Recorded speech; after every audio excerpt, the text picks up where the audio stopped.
जी, सवाल यही है कि क्या योगी आदित्यनाथ ने इस बयान से सियासतदानों को भी बड़ा संदेश दिया है?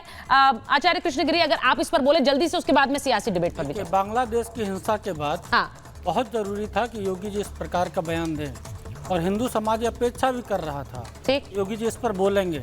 वो बोल तो जरूर रहे थे बीच बीच में, लेकिन आज जिस प्रकार से योगेश्वर भगवान श्री कृष्ण की जन्माष्टमी है, उस अवसर पर आगरा से जो उन्होंने आवाज दी है, मुझे लगता है पूरे भारतवर्ष के हिंदू समाज के कानों में जाएगी और हिंदू समाज संगठित होगा। क्योंकि जब जब हिंदू बढ़ता है तब तब हिंदू कटता है।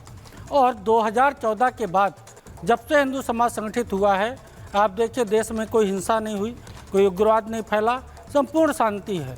और इसकी आवश्यकता भी इस देश में बनी हुई है कि इसी प्रकार की शांति बनी रहे, क्योंकि बांग्लादेश के बाद जिस प्रकार से विपक्ष के नेताओं ने एक आवाज़ उठाई, भाई बांग्लादेश जैसी घटनाएं भारत में भी हो सकती हैं, तो जरूरी था कि हिंदू समाज को संगठित किया जाए, जातियों में ना बटे। हम अगर संगठित रहेंगे, 80% बहुसंख्यक समाज अगर संगठित रहेगा, तो जो दूसरे लोग हैं उनकी हिम्मत ही नहीं पड़ेगी हिंसा जैसी कार्रवाई करने की। इसलिए उनका ये बयान जरूरी भी था और बहुत अच्छा बयान है, मैं इसका स्वागत करता हूँ। आप ये कह रहे हैं कि वो बयान जरूरी भी था। अब सीधी बात ये है, एक बार शिवम जी को और वरुण जी को स्क्रीन पर ले लीजिए। मैं इस पूरे डिबेट को जरा खोलना चाह रही हूँ, इसमें सियासी जो किरदार हैं उन पर जाना चाह रही हूँ। अब सीधी बात यह है, वरुण जी और शिवम जी को स्क्रीन पर लीजिए जरा। वरुण जी, सीधी बात यह है कि आपके जो नेता हैं वो तो मिस इंडिया में भी रिजर्वेशन की बात कर रहे हैं। वो कह रहे हैं वहां पर भी रिजर्वेशन हो जाए, वहां पर कोई दलित नहीं है, वहां पर कोई आदिवासी नहीं है। सवाल ये है कि देश में बहुत से लोग ये मानते हैं, और आपने धर्माचार्यों को सुना कि जाति के एक टूल के जरिए देश में जातिगत जनगणना के जरिए विभाजन की कोशिश होती है। उसी के खिलाफ एक संदेश योगी आदित्यनाथ ने दिया। आप सहमत हैं? सुचारिता जी, महाभारत के धर्म रक्षा के केंद्र बिंदु श्री कृष्ण जन्माष्टमी के आपको शुभकामनाएं। आप भी महाभारत के केंद्र बिंदु हो, पूरे विश्व को, पूरे देश को आप सारी चीजें सच्चाई दिखाते हो, आपको शुभकामनाएं। आपको भी। देखिए, 4 जून के परिणाम के बाद से योगी आदित्यनाथ के लिए बड़ी प्रॉब्लम हो गई है, बड़ी धर्म संकट की स्थिति हो गई है। क्योंकि जिस प्रकार से बीजेपी एक कॉन्फिडेंट थी कि उत्तर प्रदेश में तो हम सारी सीटें भी लाएंगे, हम ऐसा करेंगे वैसे, वहां इनको जबरदस्त सेटबैक लगा। उसके बाद से वो किसी न किसी रूप में अपने को वापस चुनाव की तैयारी करने के प्रयास कर रहे हैं। आपको याद होगा जब आडवाणी जी की रथ यात्रा हुई थी, वैसा रिपीटिशन करने का प्रयास, वैसा माहौल बनाने का प्रयास किया जा रहा है। ये मैं इसको कहता हूँ फ्यूटाइल एक्सरसाइज, क्योंकि हिंदू कर रहे हो। हिंदू तो है नहीं, भारतीय संस्कृति की बात है।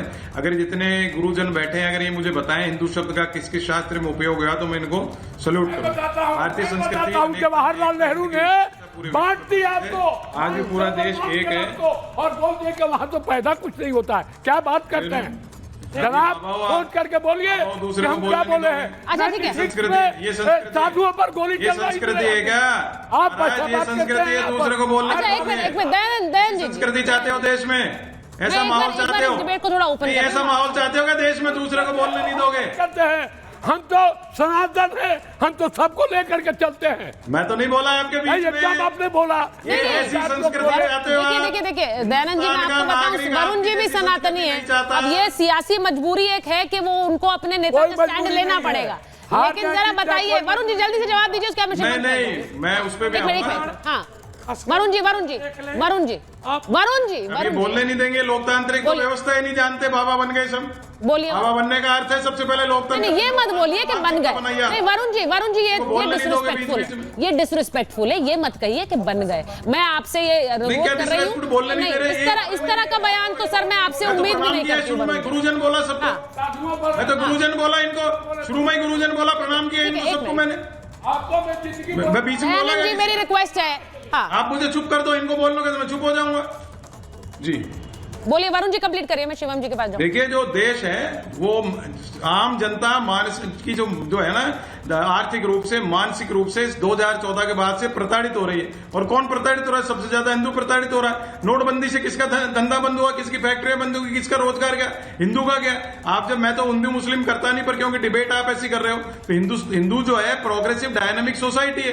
हिंदू तो सबसे लिबरल होता है, हिंदू सबसे डेमोक्रेटिक हो रहा है, और हिंदू को कट्टरवाद में आप उलझाना चाहते हो। अब देखिए अब देखिए वरुण जी, आपने फिर से ऐसी बात कही जिस पर मुझे बोलना पड़ेगा। आपने कहा आप डिबेट ऐसी कर रहे हैं, मैं हिंदू मुस्लिम नहीं करता हूं, लेकिन आप डिबेट ऐसी कर रहे हैं। शिवम जी, समस्या सिर्फ इतनी सी है कि अगर बांग्लादेश से सीख लेकर एक संदेश दिया गया है कि यहां पर बंटना नहीं है, और बंटने के खिलाफ मुझे तो लगता है एकजुटता का एक संदेश है, और अगर एकजुटता का संदेश नहीं है, वरुण जी कह रहे हैं कि ये बयान इन्हें देने की जरूरत क्यों पड़ी, क्योंकि अभी तक वो यूपी को भूल नहीं पाए हैं जो हार मिली है आप लोगों को, तो ऐसे बयान दे रहे हैं।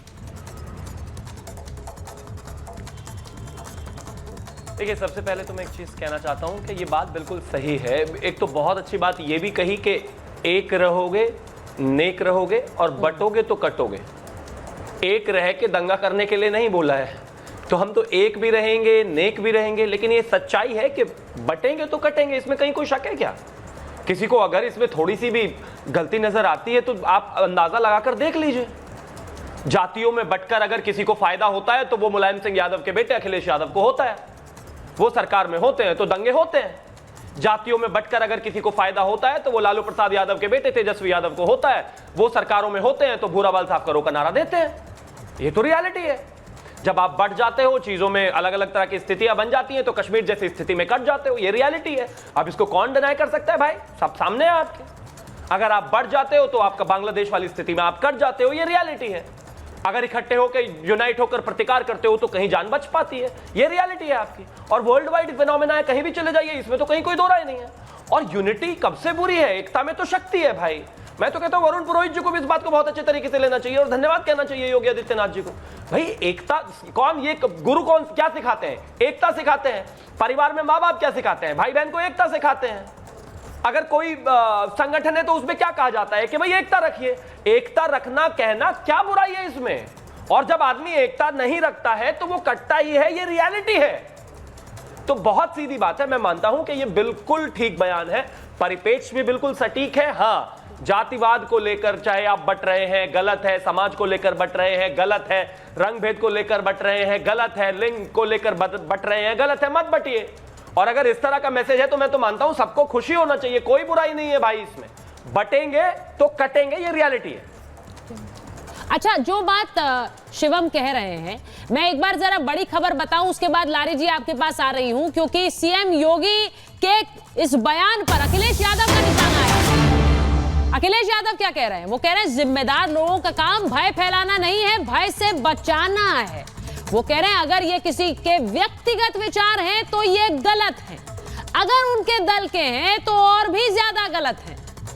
भाजपा राज में बने भय के इस वातावरण में क्या डबल इंजन कहीं दुबक कर जा बैठा है, ये बोल रहे हैं अखिलेश यादव। वो कह रहे हैं कि अगर ये उनका बयान है तो ये डेंजरस है, और अगर उनके दल का बयान है वो भी बताएं। और भय कौन फैला रहा है, ये भी वो सवाल पूछ रहे हैं।